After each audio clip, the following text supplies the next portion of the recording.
పొద్దుగాలనే, ఎందుకంటే ఇది నీళ్ళలోల్లి తెలంగాణ కన్నీళ్ళలోల్లి సామాన్య జనాలు కూడా అర్థం కాదు. కొంచెం చెప్తా ఎవరు చేసిందో ఏందన్నది కూడా చెప్తా. అప్పుడు కేంద్రంలో కాంగ్రెస్ ఉన్నా, ఇప్పుడు మీరున్నా కూడా తెలంగాణ ఆంధ్ర ప్రజలు గల్లలు పట్టుకొని కొట్టుకోవాలి, మొత్తం సావులు జరగాలి అంతే తప్ప. కానీ మీరు కేంద్రంలో సిడబ్ల్యూసీ ఏ విధంగా వ్యవహరిస్తున్నది కూడా చెప్తా. ఎందుకంటే ఇప్పుడు మీరు మాట్లాడిన గోదావరి విషయంలో కానీ కృష్ణా విషయంలో కానీ పూర్తి క్లారిటీ ఇస్తే, అదే విధంగా చరణ్ కౌశిక్ అన్న మాటలకు కూడా పూర్తిగా నేను సమాధానం చెప్పే మిగతా విషయాలకు పోతా. ఎందుకంటే ఫస్ట్ మీరు ఏదైతే కృష్ణా విషయంలో 299 అన్నారు, 2013 ముందా లేకపోతే 2015 ముందా అన్నది కూడా ఆలోచన చేసుకోవాలి. ఎందుకంటే తెలంగాణ ప్రజలు ఏదైతే 2013లో రాష్ట్రం ఏర్పడక ముందు ఇక్కడ ఉన్న ఏదైతే ప్రాజెక్టులు 299 మాత్రమే చాలు అని ఇక్కడి నుంచి అయితే కిరణ్ కుమార్ రెడ్డి కేంద్రానికి లేఖ రాయడం జరిగింది. సో ఆ అంశంలో వాస్తవంగా 299 పుట్టుకొచ్చింది అన్న విషయం కూడా చెప్తున్నా.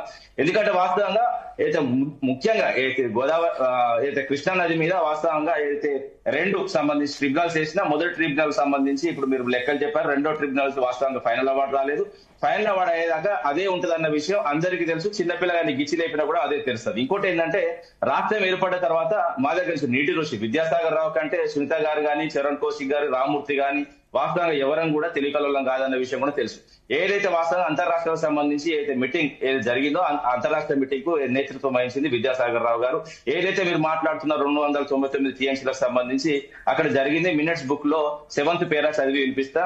It was agreed in the meeting in the following figures of share 2 states. Therefore, the project-related issues were discussed. The following working agreements for the water year 2015-16 only were agreed as a temporary measures అని clear గా చెప్పింది. ఎందుకంటే ఏదైతే bridges tribunal సంబంధించి ఏదైతే final award రావాలో final award వచ్చేంత వరకు అదే ఉంటది అన్నది వాస్తవంగా. ఇప్పుడు మనం ఎంత ఇప్పుడు మేమున్నప్పుడు అదే వచ్చింది, మళ్ళీ వీళ్ళు ఇప్పుడు అదే వస్తుంది. ఇప్పుడు వీళ్ళు 2 సంవత్సరాలు అన్నారు, 2 సంవత్సరాల నుంచి కూడా 299 పెంచి ఇలాంటి పెంచే పరిస్థితి లేదు. ఎందుకంటే ఇది అబద్ధాలు ఆడి తెలంగాణ ప్రజలకు ఇప్పుడు న్యాయ దేవత కూడా గంటలు తీసేసింది. ఇప్పుడు మనం మళ్ళీ తీసుకొచ్చి కట్టినంత మాత్రాన తెలంగాణ ప్రజలంతా పిచ్చోళ్ళు కాదు, అదే విధంగా ఇంకెవరు కాదు. ఏంటంటే మీరు 299కి మీరు ఒప్పుకున్నారు కాబట్టి అదే కంటిన్యూ అవుతుందని చెప్పేసి ఒప్పుకో లేదండి. ఫైనల్ అవార్డు వచ్చేంత వరకు అదే ఉంటది. 2013లో ఏదైతే ఇక్కడ ఉన్న ప్రాజెక్టుల సామర్థ్యం గింత, ఏదైతే ఆంధ్రప్రదేశ్ సంబంధించి 512 టీఎంసీలు మా సామర్థ్యం గింత అని ఎక్కడ ఉన్నా ఏదైతే వాస్తవంగా కిరణ్ కుమార్ రెడ్డి క్లియర్ గా సిడబ్ల్యూసీకి లేఖ రాయడం జరిగింది. ఉమ్మడి జాబితాలో ఉంది ఇది. ఇప్పుడు ఏదైతే ఉమ్మడి జాబితాలో వాస్తవంగా ఏదైతే రాష్ట్ర పునర్విభజన చట్టంలో క్లియర్ గా రాసి ఉన్నది. దాని తర్వాత ఏంటంటే ఈ ఫైనల్ అవార్డు ఇవ్వాల్సింది కేంద్రం. సిడబ్ల్యూసీ వాస్తవంగా ఏంటంటే కేడబ్ల్యూడిటి ఏదైతే 2 ఏదైతే ఖచ్చితంగా బ్రిజేష్ కుమార్ ట్రిబ్యునల్ వాస్తవంగా ఫైనల్ అవార్డు ఇచ్చి ఏదైతే వాస్తవంగా అప్పుడు, ఎందుకంటే 2014కు ముందు వాస్తవంగా 2010లో మాత్రమే వీళ్ళు ఫైనల్ అవార్డు ఇవ్వడానికి ప్రయత్నం చేసింది, కొంచెం నీటి కేటాయింపులు చేయడానికి ప్రయత్నం చేసింది. ఏదైతే వాస్తవంగా చెప్పాలంటే అక్కడ ఆగింది. ఎందుకంటే ఇప్పుడు మళ్ళా 2014లో 4 రాష్ట్రాలు ఏర్పడ్డాయి కాబట్టి మహారాష్ట్ర, కర్ణాటక, అదేవిధంగా తెలంగాణ, ఆంధ్రప్రదేశ్ కు పంచాల్సిన బాధ్యత అన్నది కేంద్రానికి ఉన్నది. కేంద్రం ఇంతవరకు వాస్తవంగా చెప్పాలంటే దానిలో వాస్తవంగా 2 రాష్ట్రాలను పిలిపించి పావుగంట కూర్చోబెట్టి ఎవరి వాళ్ళకి కేటాయించి మీరు పోరాట అయిపోతుంది. కానీ వాళ్ళు చేయరు. ఎందుకంటే ఇప్పుడు గోదావరి మీద, కృష్ణా మీద ఏ ప్రాజెక్టులు అయితే ఉమ్మడి ఆంధ్రప్రదేశ్ లో ఉన్నాయి, అనుమతులు ఉన్నాయి, కానీ అప్పుడు ఉమ్మడి ఆంధ్రప్రదేశ్ లో వాళ్ళు కట్టలేదంటే వాళ్ళు కట్టలేదు కాబట్టి ఉద్యమం స్టార్ట్ అయింది. ఎందుకంటే 600 కిలోమీటర్ల గోదావరిలో ఒక ఎస్ఆర్ఎస్పీ తర్వాత వాస్తవంగా మన ధవళేశ్వరం ఉండేది. అలాంటి పరిస్థితుల్లో తెలంగాణ వచ్చిన తర్వాత గౌరవ కేసీఆర్ గారి ఆధ్వర్యంలో తెలంగాణ సాధించుకున్న తర్వాత ఎన్ని ప్రాజెక్టులు కట్టే కూడా చెప్తా. ఎందుకంటే వాస్తవంగా ఎస్ఆర్ఎస్పీ తర్వాత సదర్మట్ తర్వాత ఎల్లంపల్లి తర్వాత సుందిల తర్వాత అన్నారం తర్వాత మేడిగడ్డ తర్వాత సమ్మక్క సాగర్ తర్వాత సీతమ్మ సాగర్ ఇలాంటి కట్టుకొని ఏదైతే వాస్తవంగా 600 కిలోమీటర్ల తెలంగాణ ప్రవహించే గోదావరమ్మ నీళ్లను ఒడిసి పట్టుకొని వాస్తవంగా అయితే ఉత్తర తెలంగాణకు వాస్తవంగా 400 నుంచి 500 టీఎంసీ మేము పంచినాం. అదే విధంగా ఒక 40 లక్షల ఎకరాలకు కాళేశ్వరం కడితే వాస్తవంగా 20 లక్షల ఎకరాలకు నీళ్లు అందించడం. ఈ రోజు అయితే పంట పండుతున్నది అన్న కూడా చూసుకోవచ్చు. అదేవిధంగా అఫీషియల్ రికార్డ్స్ ఇది ఇప్పుడు ప్రజెంట్ గవర్నమెంట్ ఇచ్చిన రికార్డ్స్ ప్రకారం నేను చెప్తున్నా. ఇంకోటి ఏంటంటే మీరు మాట్లాడతారు అంటే ఓవర్ నైట్ తెలంగాణ ఇప్పుడు ఏం జరగలేదు 10 ఏళ్లలో అంటే ఇప్పుడు గోదావరి మీద ఇది చేసినాం. అదే విధంగా కృష్ణా మీద కూడా చెప్తా. కృష్ణా మీద ఏం చేసినామని కూడా చెప్తా.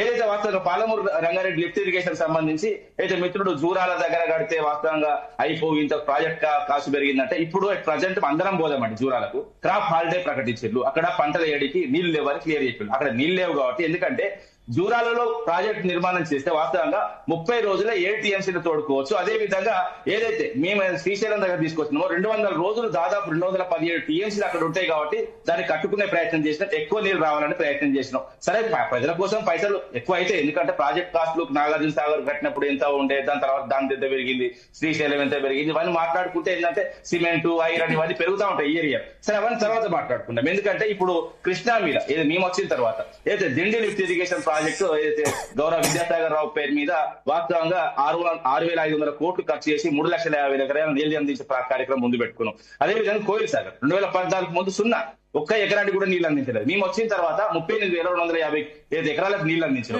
అదే విధంగా కల్వకుర్తి లిఫ్ట్ ఇరిగేషన్ ఏదైతే 13,000 ఎకరాలకే వీళ్ళు 2014 ముందు అయితే నీటి పారకం ఉండేది, దాన్ని 3,07,000 ఎకరాలకు నీళ్ళు అందించడం కంప్లీట్ చేసి నెట్టంపాడు లిఫ్ట్ ఇరిగేషన్. ఒక్క నిమిషం ఆగండి చెప్పనివ్వండి, ఇంకా వాళ్ళకి చాలా సందర్భం చాలా టైం ఇచ్చారు.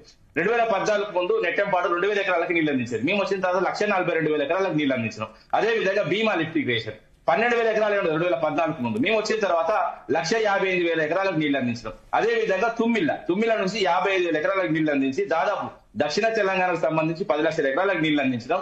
ఇంకో విషయం ఏంటంటే ఆర్బీఐ లెక్కలు చెప్తా అండి, ఆల్తుపాల్తు ముచ్చట చెప్పను, కాకి లెక్కలు చెప్పను. 2014-15 ఏదైతే రాష్ట్రం ఏర్పడ్డ తర్వాత ఏదైతే వాస్తవంగా 1.31 లక్షల ఎకరాలకే పంట సాగేదండి, 1.31 కోట్ల ఎకరాలకే పంట సాగేది. 2023-24 మేము వదిలిపెట్టిపోయేవారు. వాస్తవంగా చెప్పాలంటే 2.29 కోట్ల ఎకరాల పంట సాగేది, అంటే ఉత్తగైందా అండి. ఇంకోటి ఏదైతే 2015-16 62.49 లక్షల ఎకరాలకు నీటి పారకం ఉండేదండి, 62.49. ఏదైతే 2022-23 వచ్చే వరకు 159.97 లక్షల ఎకరాలకు నీటి పారకం పెరిగింది. అంటే 156% నీటి పారకాన్ని వేసిన గౌరవ కేసీఆర్ ఏం చేయలేదు. అంతకుముందు ఉన్న దుర్మార్గు దుష్టులు 60 ఏళ్ళు మోసం చేసిన వాళ్ళు, అది కాంగ్రెస్ పార్టీ గానీ అదే విధంగా టీడీపీ గానీ చేసింది ఏం లేదండి. ఇంకోటి ఏంటంటే వాస్తవంగా చెప్పాలంటే ఎస్ఆర్ఎస్ మీద సామర్థ్యం ఎంత అండి, 80 టీఎంసీలు. 80 టీఎంసీల వాటర్ ఆఖరికి 100 ఇవ్వచ్చండి 40 ఏళ్లలో. ఎందుకంటే 968 టీఎంసీలు గోదావరి మీద హక్కుగా సాధించుకున్నాం. అది వాస్తవంగా తెలంగాణ ఏర్పడక ముందే 968 టీఎంసీలు ఏదైతే గోదావరిలో ఉంటే దాని 100 టీఎంసీ కూడా వాడుకోలేదు 60 ఏళ్లలో. మేము వచ్చిన తర్వాత 400 నుంచి 500 ప్రజెంట్ వాడుకుంటున్నా. అవసరమైతే క్రాస్ చెక్ చేసుకోండి, ఏ ప్రాజెక్ట్ దగ్గరికి ఎక్కడ తీసుకుపోయినా నేను వస్తాను.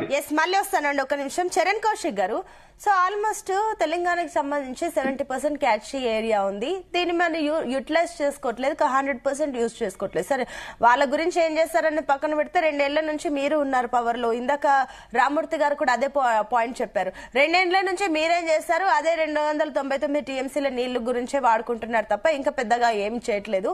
2 ఏళ్ల నుంచి మీరు కూడా ఏం చేస్తారన్న పాయింట్లు కూడా వస్తే మీరు ఏం చెప్తారు? ఇప్పుడు పచ్చి అబద్ధాలు మాట్లాడితే ఎవరు ఏం చేయలేదు. ఎందుకంటే ఇప్పుడు చెప్పినట్టు శ్రీశైలం బ్యాక్ వాటర్ ద్వారా కూడా మొత్తం ప్రాజెక్టులు వీళ్ళు అనుకున్నట్టు పూర్తయిన 2 టీఎంసీలు మించి వాడుకోలేము మనం. 2 టీఎంసీలు మొత్తం తెలంగాణ వాడుకునేది 2 టీఎంసీలు. ఆ 2 టీఎంసీల కోసం మీరు ఒక్కరే ఎక్స్పర్ట్ కాదు, మేము ఇప్పుడు నిపుణులు ఉంటారు, అన్నీ ఉంటాయి. అదే కాకుండా ఇక్కడ సమైక్య రాష్ట్రంలో అనుమతి ఉన్నటువంటి 16 ప్రాజెక్టులను ఆపాలని చెప్పేసి ఆంధ్ర ప్రాంతము ఏదైతే కేంద్రాన్ని లేఖలు రాసి ఆపించిన పరిస్థితి మనం చూస్తాం. ఎందుకంటే సమైక్య రాష్ట్రంలో ఉన్నటువంటి ఏదైతే అనుమతులు వచ్చినట్టు ప్రాజెక్టులు ఆపోద్దని చెప్పేసి విజయనామీలో చాలా స్పష్టంగా ఉన్నది. తర్వాత ఆ 16 ప్రాజెక్టులకు సంబంధించి జీవో నెంబర్ 34 ద్వారా తెలంగాణ 16 ప్రాజెక్టులు చేపడుతుందని చెప్పేసి చాలా స్పష్టంగా ఆంధ్ర చాలా సార్లు కంప్లైంట్ చేయడంతో కేంద్రం ఈ ప్రాజెక్టులు కూడా ఆపిన పరిస్థితి మనం చూసినాం.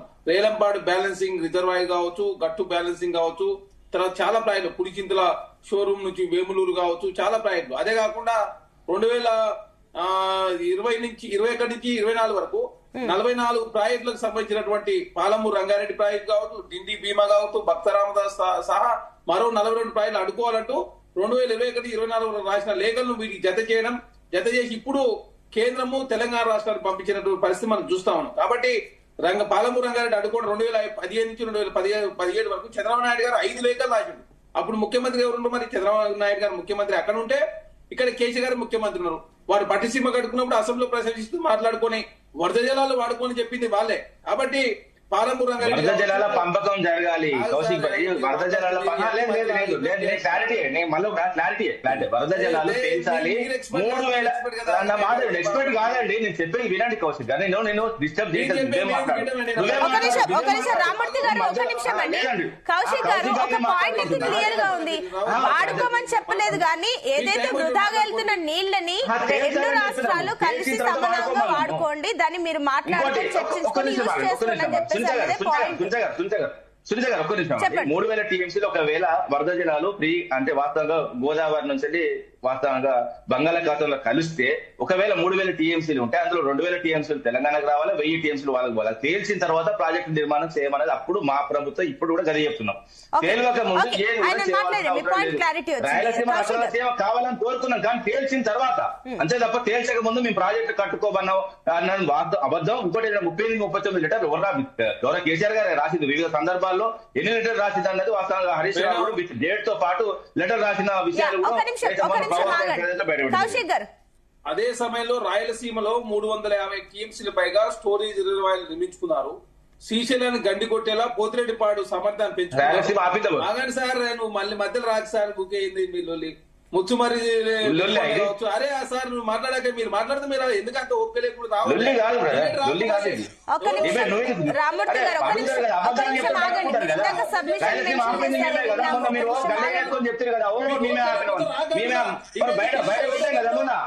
చంద్రబాబు నాయుడు డైరెక్ట్ చెప్పాడు కదా వాస్తవంగా బీఆర్ఎస్ పార్టీ అడ్డుకున్నది కాంగ్రెస్ ప్రభుత్వం అడ్డుకోలేదని.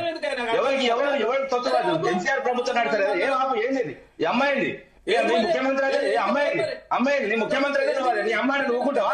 నీ అమ్మాయిని నువ్వుకుంటావా? మరి నీ అమ్మాయింది చిల్లర మాటలు చిల్లర మీద వాళ్ళంట అమ్మాయింది. దయచేసి కొంచెం ప్లీజ్ డిబేట్ మేనేజ్మెంట్ కొంచెం చూడండి, మెయింటైన్ చేయండి. రామూర్తి గారు ప్లీజ్, కౌశిక్ గారు ప్లీజ్. ఏం మాట అబ్బాయి మాట అర్థం కాదు. అరే నువ్వు డిబేట్ ఎందుకు వస్తున్నాడు? ఒక నిమిషం దయచేసి ఆగండి, ఒక నిమిషం. రామూర్తి గారు, కౌశిక్ గారు, రామూర్తి గారు ప్లీజ్, జనాలు చూస్తున్నారు, ఆ మాటలొద్దు దయచేసి. ఒక నిమిషం నేను చెప్తాను, మీరు ఆగండి ఒక నిమిషం. రామూర్తి గారు ఇందాక మీ సబ్మిషన్ విన్నాము, ఓకే, బట్ ఈ పర్సనల్ గా వద్దండి దయచేసి. ఒక నిమిషం, ఒక ఇంపార్టెంట్ మ్యాటర్ గురించి మాట్లాడుతున్నాం, దాని గురించి అందరికి అవగాహన ఉండాలని మాట్లాడుతున్నాం, మీరు టైం వేస్ట్ చేయకండి. ఒక నిమిషం ఆగండి కౌశిక్ గారు, ఒక నిమిషం. సునీత గారు, రామూర్తి గారు, కౌశిక్ గారు ప్లీజ్ డోంట్, మీరు అసలు డైవర్ట్ చేయకండి ప్లీజ్. ఒక నిమిషం ఆగండి. సునీత గారు మీరు చెప్పండి.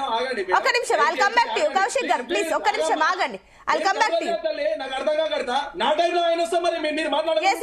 ఒక్క నిమిషం ఆగండి, మీరు మాట్లాడండి అని నేను చెప్తూనే ఉన్నాను, అయినా కూడా మీరు పర్సనల్ గా వెళ్తున్నారు. నేను